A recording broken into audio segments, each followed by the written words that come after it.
कहानी की शुरुआत में हम एक जेल को देखते हैं जिसका नाम द शॉशैंक रिडेम्पशन है। ये दुनिया की सबसे सिक्योर तरीन जेल है। इस जेल में हजारों कैदी हैं, लेकिन आज तक इस जेल से कोई भी कैदी फरार नहीं हो सका, क्योंकि इस जेल की सिक्योरिटी बहुत ही ज्यादा स्ट्रिक्ट है। इस जेल में ऐसे कैदी भी हैं जिन्होंने अपनी पूरी जिंदगी इसी जेल में बिता दी, लेकिन इन्हें इस जेल से भागने का ख्याल तक नहीं आया, क्योंकि इस जेल से भागने की कोशिश करने वाले कैदी की सजा सीधा मौत है। अब यहाँ सीन कट होता है और हमें कोर्ट में एंडी नाम के एक आदमी को दिखाया जाता है, जो अमेरिका के एक बहुत ही बड़े बैंक का बैंकर है। जज उसे उसकी वाइफ और उसके लवर के मर्डर के इल्जाम में उम्र भर कैद की सजा सुनाता है, लेकिन एंडी कहता है कि मैंने ये मर्डर नहीं किए हैं। पर एंडी खुद को बेगुनाह साबित करने के लिए उसके पास कोई प्रूफ नहीं था, जिस वजह से कोर्ट का जज एंडी को उम्र भर कैद के लिए दुनिया की सबसे सिक्योर जेल दी शॉशैंक रिडेम्पशन भेज देता है। एंडी के साथ और भी कई सारे कैदी होते हैं, और जब इन कैदियों को जेल के अंदर लाया जाता है तब जेल के अंदर मौजूद बाकी कैदी आपस में शर्त लगाते हैं कि आज रात इन नए आने वाले कैदियों में से कौन सा कैदी रोएगा, और इसके लिए ये लोग एक डिब्बी सिगरेट की शर्त लगाते हैं। ये लोग बाहर लाइन से खड़े नए आने वाले कैदियों में से एक एक कैदी को चुन लेते हैं। तब रेड नाम का एक कैदी एंडी पर दांव लगाता है, क्योंकि उसे लगता है कि एंडी बहुत ही मासूम है और वो बहुत ही अमीर घर का है जिसने कभी तकलीफ नहीं झेली, इसलिए उसे लगता है कि वो आज रात सबसे पहले रोएगा। इसके बाद सभी कैदियों को लाइन से जेल के अंदर लाया जाता है और हर एक कैदी को उसके सेल में बंद कर दिया जाता है। कुछ देर बाद रात हो जाती है और तब पुराने कैदी नए आने वाले कैदियों पर चिल्लाने लगते हैं ताकि उनमें से कोई डर जाए और रोने लगे, और ऐसा ही होता है। इन नए आने वाले कैदियों में से एक कैदी फूट फूट कर रोने लगता है और कहता है कि मुझे घर जाना है। तब वहाँ गार्ड आते हैं और उसे रोने से मना करते हैं, लेकिन जब वो आदमी रोना बंद नहीं करता तब गार्ड उसे सेल से बाहर निकालकर इतना पीटते हैं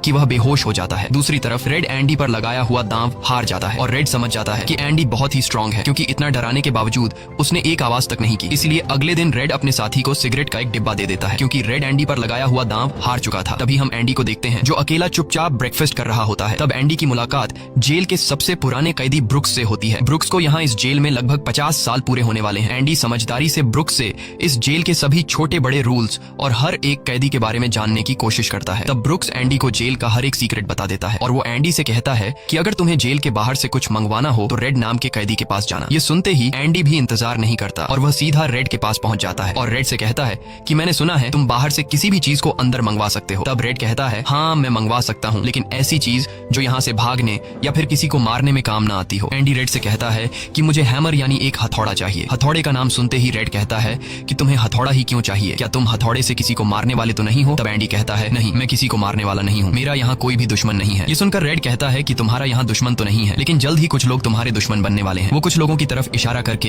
एंडी को वार्न करता है कि इन लोगों की गंदी नजर तुम पर है, इसलिए इनसे बच कर रहना। अगले दिन एंडी के कहने पर रेड उसके लिए हैमर मंगवा देता है, और जब वो हथौड़ा देखता है तो रेड हंसने लगता है, क्योंकि हथौड़ा साइज में बहुत ही छोटा होता है। और रेड मन ही मन सोचता है कि इस हथौड़े से जेल में सुरंग बनाने में 600 साल लग जाएंगे। इसके बाद रेड ब्रुक्स के जरिए एंडी के सेल तक हथौड़ा पहुंचा देता है। ऐसे ही दिन बीतते हैं और एक दिन जब एंडी लॉन्ड्री में काम कर रहा होता है तब वो 3 लोग जिनकी एंडी पर गंदी नजर होती है वो एंडी को पकड़ लेते हैं। एंडी उनसे अपने आप को छुड़ाने की कोशिश करता है, पर 3 लोगों को वह अकेले कंट्रोल नहीं कर पा रहा था, इसलिए ये तीनों पहले एंडी को खूब पीटते हैं और फिर एंडी के साथ गलत करते हैं। ये सिलसिला इसी तरह चलता रहता है। ये लोग हमेशा एंडी को पकड़ते और फिर उसे मारकर उसके साथ गलत करते रहते। इस तरह से 2 साल बीत जाते हैं और एक अनाउंस होता है कि छत की मरम्मत के लिए कुछ लोगों की जरूरत है। यहाँ कैदियों की एक टीम छत के काम के लिए तैयार हो जाती है, जिसमें रेड और एंडी भी शामिल होते हैं। ये लोग सब अपने काम पर लग जाते हैं और छत पर उनकी देखभाल की जिम्मेदारी एक बहुत ही सख्त सिक्योरिटी गार्ड की होती है, जिसका नाम हैडली है। हैडली बहुत ही स्ट्रिक्ट इंसान है जो जरा सी गलती पर कैदियों को बहुत बुरी तरह पीटता है। जब सभी कैदी छत पर काम कर रहे होते हैं तब हैडली थोड़ा परेशान होता है और अपने साथियों से कहता है कि मेरे भाई की हाल ही में मौत हुई है, जिसके अकाउंट में $30,000 पड़े हैं। अब मेरे भाई का मेरे अलावा इस दुनिया में और कोई नहीं है, इसलिए उसके पैसे पर मेरा हक बनता है। लेकिन परेशानी की बात यह है कि जब मैं इन $30,000 को अपने अकाउंट में ट्रांसफर करूंगा तब सरकार मुझसे टैक्स के रूप में सारे पैसे ले लेगी। हैडली जब अपने साथियों से यह बातें कर रहा था तब एंडी भी इसकी सारी बातें सुन लेता है। एंडी जो कि एक बहुत बड़ा बैंकर है, उसे पता था कि इन पैसों को बिना गवर्नमेंट को टैक्स दिए कैसे निकाला जा सकता है। इसके बाद एंडी बिना सोचे हैडली के पास जाता है और उससे कहता है कि क्या तुम अपनी बीवी पर भरोसा करते हो? ये बात सुनते ही हैडली को गुस्सा आ जाता है और वह एंडी को पकड़कर छत के किनारे ले जाता है, लेकिन उसे नीचे फेंकने से पहले एंडी उसे बताता है अगर तुम अपनी बीवी पर भरोसा करते हो कि वह तुम्हें धोखा नहीं देगी तो तुम आसानी से अपने भाई के पैसे अपनी वाइफ के अकाउंट में ट्रांसफर कर सकते हो, वह भी बिना टैक्स दिए, क्योंकि गवर्नमेंट का एक रूल है कि कोई भी इंसान अपनी पत्नी को पूरे जीवन में $60,000 तक गिफ्ट कर सकता है और इन पैसों पर कोई टैक्स नहीं लगता। और एंडी ये भी कहता है कि अगर तुम बाहर से किसी लॉयर को रखोगे तो वह तुमसे बहुत ज्यादा पैसे चार्ज करेगा, लेकिन मैं ये काम तुम्हारे लिए फ्री में कर सकता हूँ। तब हैडली पूछता है बदले में तुम्हें क्या चाहिए? इस पर एंडी मुस्कुराते हुए कहता है मुझे कुछ नहीं चाहिए, जब तुम्हारा काम हो जाए तुम बस मेरे सारे दोस्तों को बियर पिला देना। और अगले दिन सभी कैदी छत पर बैठकर बियर का मजा ले रहे होते हैं, यानी एंडी ने हैडली का काम कर दिया था, लेकिन एंडी बियर नहीं पीता। वह एक कोने में बैठकर सभी को बियर पीते देखकर खुश होता है। एंडी के साथी भी उससे बहुत खुश होते हैं, क्योंकि जेल में बियर पीना ऑलमोस्ट इम्पॉसिबल था, लेकिन एंडी की वजह से उनकी यह इच्छा पूरी हुई। फिर समय ऐसे ही बीतता है और एंडी और रेड की दोस्ती गहरी हो जाती है। कुछ दिन बाद जेल में सभी कैदियों को फिल्म दिखाई जाती है और सभी लोग रीटा हेवर्थ की फिल्म देख रहे होते हैं। तब एंडी रेड के पास आकर कहता है, मुझे रीटा हेवर्थ का एक बड़ा पोस्टर चाहिए। एंडी रेड से इसलिए पोस्टर मांगता है क्योंकि पूरे जेल में एक रेड ही था जो बाहर से किसी भी चीज को मंगवा सकता था। इसके बाद एंडी बाहर निकलता है, लेकिन जैसे ही वह बाहर आता है वहाँ वही 3 लोग खड़े होते हैं जो एंडी के साथ गलत करते थे। वह एंडी से कहते हैं, चलो हमारे साथ, लेकिन इस बार एंडी मना कर देता है। एंडी के मना करने पर वो लोग उसे पकड़ लेते हैं और उसके साथ जबरदस्ती करने की कोशिश करते हैं, लेकिन एंडी भी उनका मुकाबला करता है। पर वो लोग 3 होते हैं, जिस वजह से वो एंडी को बहुत ही बुरी तरह से पीटते हैं। पर आज ये लोग एंडी के साथ कुछ कर नहीं पाते, लेकिन एंडी को ये लोग इतना मारते हैं कि एंडी 1 महीने के लिए अस्पताल में चला जाता है और साथ ही वो आदमी जिसने एंडी को मारा होता है उसे 1 हफ्ते के लिए काल कोठरी में डाल दिया जाता है। 1 हफ्ते बाद जब वो वापस अपने सेल में आता है तो वहाँ पर वही ऑफिसर होता है जिसका एंडी ने $30,000 का टैक्स बचाया था। और इस ऑफिसर को किसी ने बता दिया था कि एंडी को इस आदमी ने इतना मारा है कि वो बेचारा 1 महीने के लिए अस्पताल में चला गया है। अब यहाँ वो ऑफिसर उस आदमी को इतनी बुरी तरह से मारता है कि वो हमेशा के लिए पैरालाइज हो जाता है। 1 महीने बाद जब अस्पताल से एंडी वापस अपने सेल में आता है तब उसे अपने सेल में रीटा हेवर्थ का एक बड़ा पोस्टर मिलता है जो कि असल में एक वेलकम गिफ्ट होता है रेड की तरफ से। इस तरह से दिन गुजरते हैं और एक दिन जेल का वार्डन सिक्योरिटी गार्ड के साथ एंडी के सेल में आता है और उसके सेल की तलाशी करवाता है। सेल की चेकिंग लेने के बाद जब वार्डन को कुछ नहीं मिलता तब वार्डन की नजर सामने लगे पोस्टर पर पड़ती है। वार्डन कहता है कि वैसे तो मैं सेल में पोस्टर अलाउ नहीं करता, पर तुम इसे अपने सेल में लगा सकते हो। दरअसल तलाशी तो एक बहाना होता है। वार्डन को इस ऑफिसर ने बताया था कि किस तरह से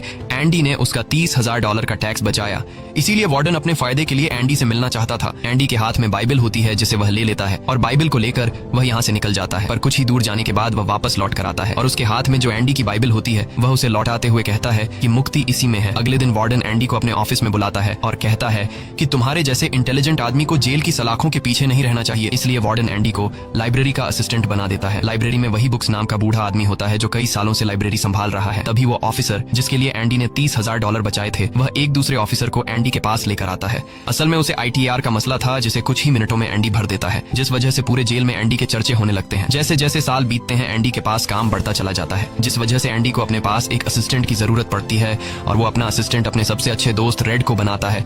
एक दिन लाइब्रेरी में ब्रुक्स एक कैदी के गले पर चाकू रख देता है और वो उसे बिना वजह मारने की धमकी देता है। असल में सरकार ने उसकी सजा माफ कर दी है, पर वो इस जेल को छोड़कर नहीं जाना चाहता। आज उसे इस जेल में पूरे 50 साल हो चुके हैं। उसकी पूरी जिंदगी इसी जेल में बीत गई है और वो बिल्कुल भूल चुका है कि बाहर की दुनिया कैसी है।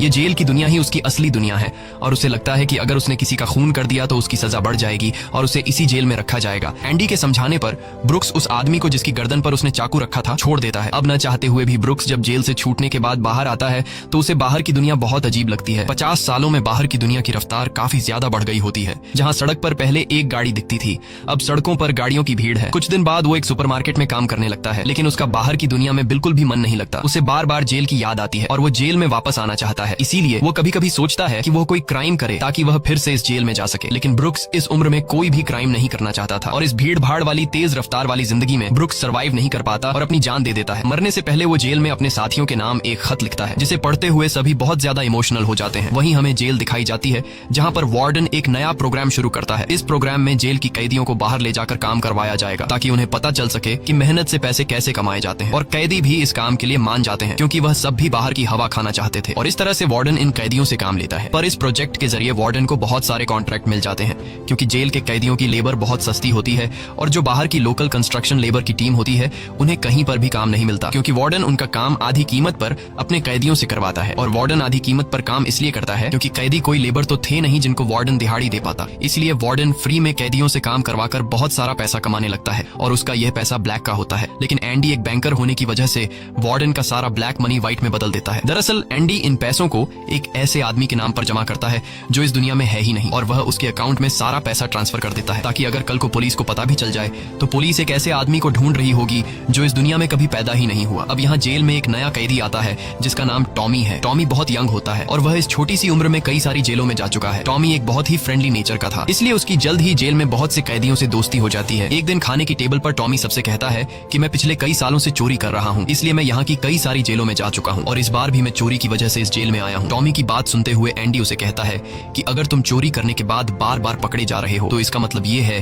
कि यह काम तुम पर सूट नहीं करता, इसलिए तुम्हें चोरी करना छोड़ देना चाहिए। टॉमी को एंडी की यह बात बिल्कुल ठीक लगती है, इसलिए टॉमी रेड से एंडी के बारे में जानकारी लेने लगता है। टॉमी रेड से कहता है कि एंडी बहुत ही इंटेलिजेंट और डिसेंट इंसान है, उसे जेल क्यों हुई है। रेड उसे बताता है कि एंडी एक बहुत बड़ा बैंकर था लेकिन उसने अपनी वाइफ और उसके लवर का कत्ल किया जिस वजह से उसे उम्र भर कैद हुई। यह सुनकर टॉमी सोच में पड़ जाता है। जैसे उसे कुछ याद आया हो उसके बाद वह वह एंडी को बुला लेता है। अब टॉमी के सामने एंडी और रेड होते हैं। टॉमी इन दोनों को बताता है कि 4 साल पहले मैं एक जेल में गया था जहाँ पर मुझे एक कैदी मिला और उस कैदी ने मुझे बताया कि एक रात वह एक घर में चोरी करने गया। चोरी के दौरान उस घर का मालिक जाग गया। अब पकड़े जाने के डर से उसने उस घर के मालिक और उसकी पत्नी को मार डाला। बाद में उसे पता चला कि वो दोनों पति पत्नी नहीं थे बल्कि लवर थे और वो औरत एक बहुत बड़े बैंकर की पत्नी थी। कुछ समय बाद जब मैंने अखबार में न्यूज पढ़ी तो मुझे पता चला कि पुलिस ने जब इन 2 मर्डर्स के बारे में जांच की तो पुलिस को शक हुआ कि इन दोनों को बैंकर ने मारा है। इसलिए बैंकर को उसकी पत्नी और उसकी पत्नी के लवर के हत्या के इल्जाम में गिरफ्तार कर लिया गया। यहाँ हमें पता चलता है कि एंडी बेगुनाह था। ये सब जानने के बाद एंडी वार्डन के पास जाता है और उससे ये सारी बातें बताता है, पर वार्डन जानबूझकर उसकी बातों पर विश्वास नहीं करता क्योंकि एंडी वह इंसान है जो उसके काले पैसों को व्हाइट में बदलता है और वार्डन के सारे राज जानता है। इसलिए अगर एंडी यहाँ से चला गया तो वार्डन न तो और पैसे कमा पाएगा और शायद उसके ब्लैक पैसों का राज भी खुल जाएगा। इसलिए वह एंडी से कहता है कि यह एक झूठी कहानी है।